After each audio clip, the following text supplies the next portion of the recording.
Now we are going through the chapter hemorrhage again. Okay. Meanwhile, we have know what is hemorrhage. Can you tell me the definition of hemorrhage? Yes, sir. Tell me. Escape of blood from a blood vessel when it become ruptured. Why তুমি এটাকে বানাইছো কেন? আমি তো এর definition বলেছি কি? তুমি বলো।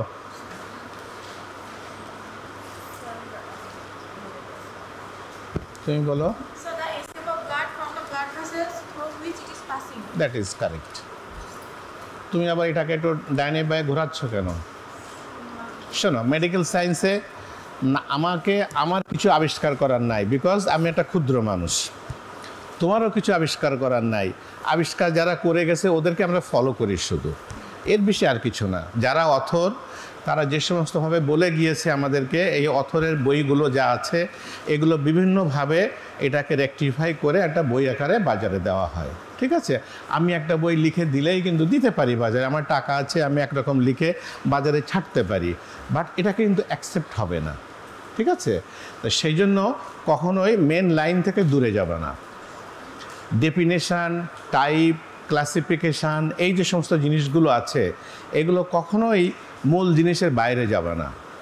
আমি যে তোমাকে বোঝানোর জন্য যে সমস্ত কথাগুলো বলছি এগুলোকে তুমি ম্যান টু ম্যান ভ্যারি করবে। ঠিক আছে, বাট কতগুলো টার্ম আছে যে টার্মগুলো should never be changed. Okay, sit down. তাহলে it is the escape of blood from the blood vessel through which it is passing. তাহলে ব্লাড কোথা দিয়ে পাস করে? Blood vessel. ব্লাড ভেসেল কয় প্রকার আমরা জানি? বলো। ইয়েস। তাহলে হেমোরেজের যে ক্লাসিফিকেশানটা এটা অনেকটা কমন থিং, রিটেনেও কোশ্চেন আছে, ক্লাসিফাই হেমোরেজ। হেমোরেজের ক্লাসিফিকেশানটা আমরা বিভিন্নভাবে ভাগ করে করেছি। ফার্স্ট থিং হচ্ছে depending on the nature of blood vessel involved. ও যে আগে বললো যে 3 ধরনের ব্লাড ভেসেল আছে, তাহলে যদি ব্লাডটা আর্টারির থেকে বের হয় তাহলে আমরা বলবো it is uh arterial haemorrhage. যদি এটা ভেন থেকে বের হয় we called it venous haemorrhage. যদি ক্যাপিলারি থেকে বের হয় we called it capillary haemorrhage. What is capillary?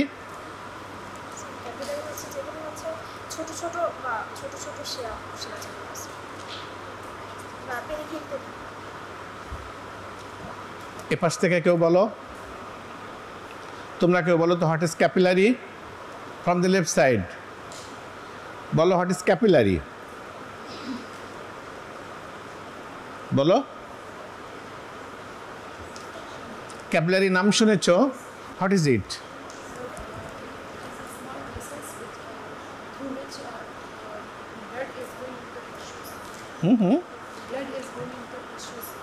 জোরে বলো। Blood is going into the tissues, small vessels. Is it so? Is it so? বলো, তুমি বলো।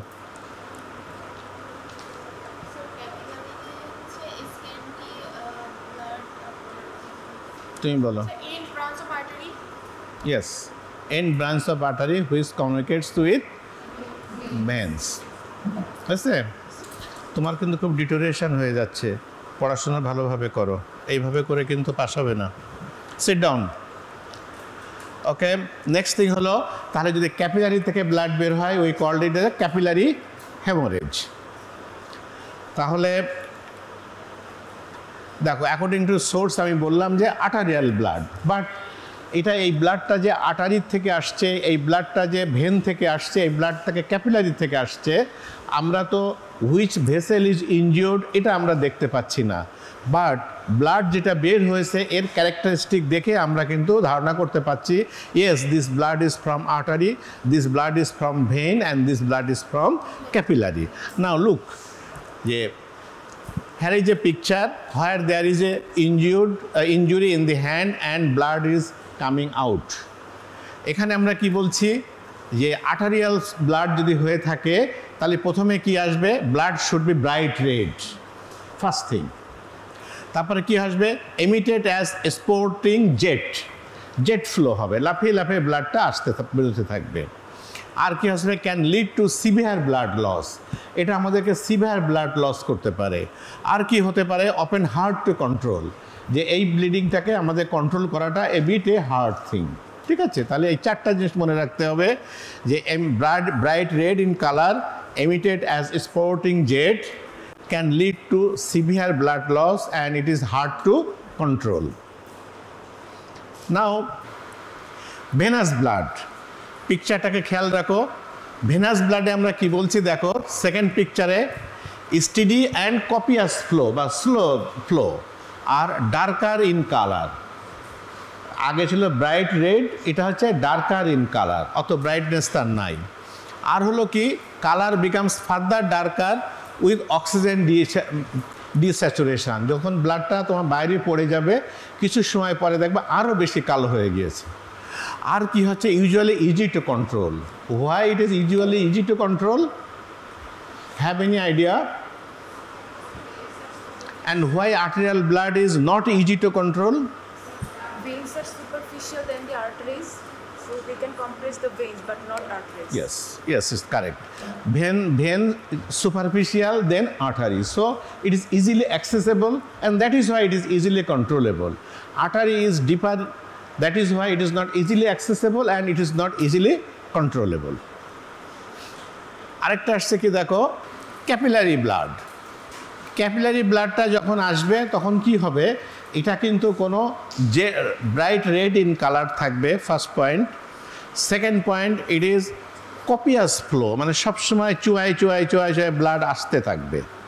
ঠিক আছে, তাহলে আর ক্যাপিলারি ব্লিডিংয়ের ভিতর হলে তোমাকে দুটা জিনিস, এটা হবে কি, এটা bright red in colour, copious flow থাকবে।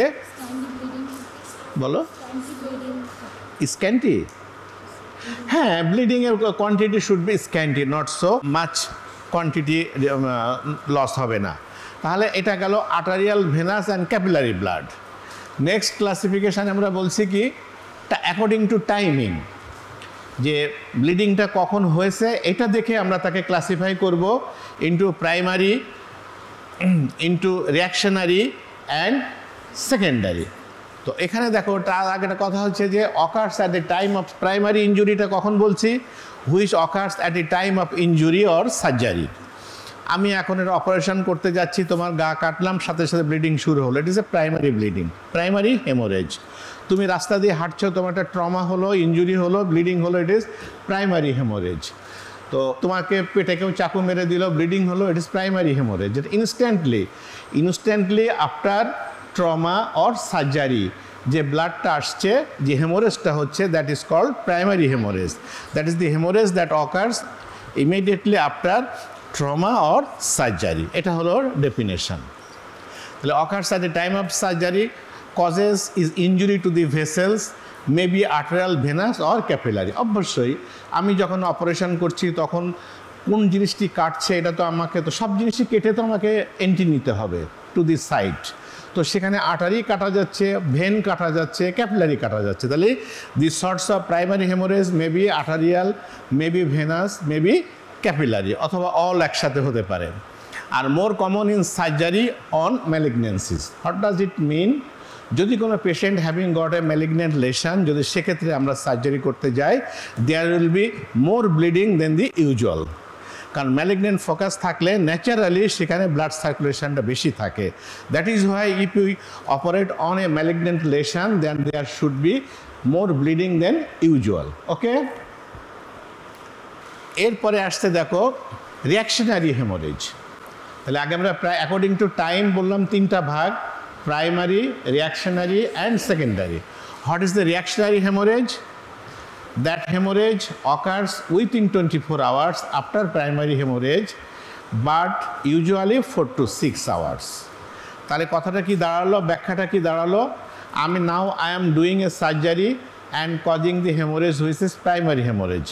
I have closed the operated site and we have sealed all the bleeding vessels. So bleeding is stopped, hemorrhage is stopped. Now patient left me, and after within 24 hours patient again come back having hemorrhage from the operating site or the injured site. Clear? This is reactionary hemorrhage. তাহলে hemorrhage that occurs within 24 hours, usually 4 to 6 hours after the primary hemorrhage. Clear? তো কেন এটা হচ্ছে? why I have meticulously closed my wound, I have meticulously controlled the bleeding having an injured patient, but why there is secondary reactionary hemorrhage?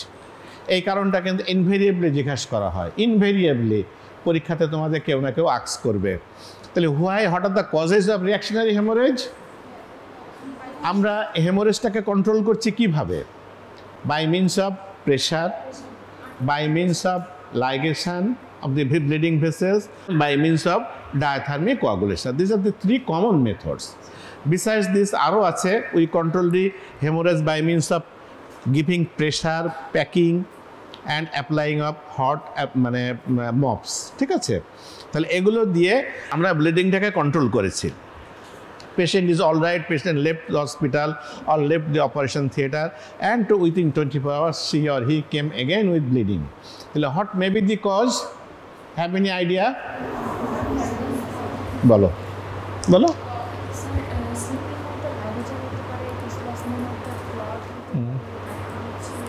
Yes, sit down. যে কারণ যেভাবে আমরা যে way দিয়ে আমরা হেমোরেজটাকে কন্ট্রোল করি সেখানকার কোনো ফেলিওর এসছে, আদারওয়াইজ তো হওয়ার কথা না, কারণ ওখানে তো নতুন করে কেউ কোনো ভেসেল ইনজুরি করছে না। তাহলে আমাদের হেমোরেজ কন্ট্রোল করার ওয়ে কী ছিল? কমনলি আমরা কি করি? We ligate the vessel. তো আমার হয়তো ফল্টি টেকনিকের জন্য লিগেচার যেটা দিয়েছি নটটা, কিছু পরে নটটা স্লিপ কেটে চলে গেছে। যখন একটু ওখানে আর্টারিতে তোমার প্রেশার বেশি হয়েছে, আর্টারিটা পালসেশন দিয়েছে, হয়তো ওখান থেকে স্লিপ করে গেছে। তাহলে এটা আছে ওয়ান কজ। সেকেন্ড কজ হলো কি, যে কিছু মাইনিউট ভেসেল থেকে ব্লিডিং হচ্ছিল, আমরা প্রেশার দিয়েছি, আস্তে আস্তে বন্ধ হয়ে গেছে। দ্যাট ইজ মানে তোমার ইনজিউর্ড ভেসেলের মাথায় ব্লাড ক্লট ফর্মেশন হয়ে এটা বন্ধ হয়ে গেছে। কিন্তু যখন পেশেন্ট নর্মাল সার্কুলেশন রেস্টোর করেছে, ব্লাড প্রেশারটা রেইজ করেছে, তখন ওটাকে ব্লাড ফ্লোর প্রেশারে ওটা ডিসলস্ট হয়ে গেছে। তাহলে সেখানে আবার হেমোরেজ শুরু হয়েছে। ঠিক আছে? তাহলে these are the common causes. আরেকটা জিনিস হলো কি, কিছু কিছু ভেসেল থাকে যেগুলো স্প্যাজম হয়ে বন্ধ হয়ে যায় ব্লিডিংটা। তো সেক্ষেত্রে যদি তোমার ভেসেল স্প্যাজমটাকে রিল্যাক্স হয়ে যায়, আবার ওটাকে ভেসেলগুলো ব্লিড করা শুরু হয়।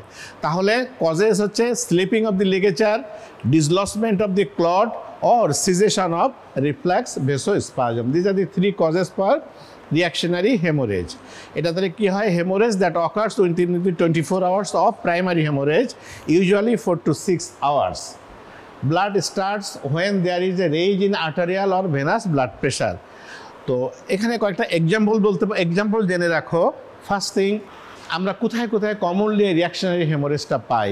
যেমন ধরো থাইরয়েড সার্জারি হলে, থাইরয়েড সার্জারিতে আমরা এটা পাই। তারপরে আমরা সার্কামসিশনে পেতে পারি, ব্রেস্ট সার্জারিতে পেতে পারি। কমনলি এগুলো হয়, কারণ এগুলো এক্সটেন্সিভ জায়গা নিয়ে আমাদেরকে অপারেশন করতে হয়। সেখানে অনেক ভেসেলগুলোকে আমরা হয়তো প্রেশার দিয়েছি, মপ দিয়ে চাপা দিয়ে রেখেছি, সেখানে হয়তো ব্লিডিং স্টপ হয়ে গেছে, ওটাকে আমরা ডায়াথার্মিও করি নাই, অথবা আমরা ওটাকে লিগেচারও দেই নাই, এগুলো হয়তো স্লিপ করলো। তাহলে এগুলো কমন সাইড। যদি জিজ্ঞাসা করে যে কয়েকটা কমন জায়গার কথা বলতে পারো, এই তিনটা নাম বলো, দ্যাটস উইল বি ফাইনাল। হ্যাঁ, এবার আরও জায়গা আছে, তবে এগুলো হলো কমন থিং, ইউজুয়ালি এখানে হতে পারে। কোশ্চেন থাকে এরকম যে একটা পেশেন্টকে তুমি সার্কামসিশন করেছো, সার্কামসিশন করার পরে patient left the hospital and after 6 hours or after 12 hours patients party came to you having bleeding from the penis. হ্যাঁ, তাহলে কি হলো? সার্কামসিশন করে চলে গেছে, আবার লোকজন তাকে নিয়ে চলে এসছে, এখানে ব্লিডিং হচ্ছে। It is reactionary haemorrhage.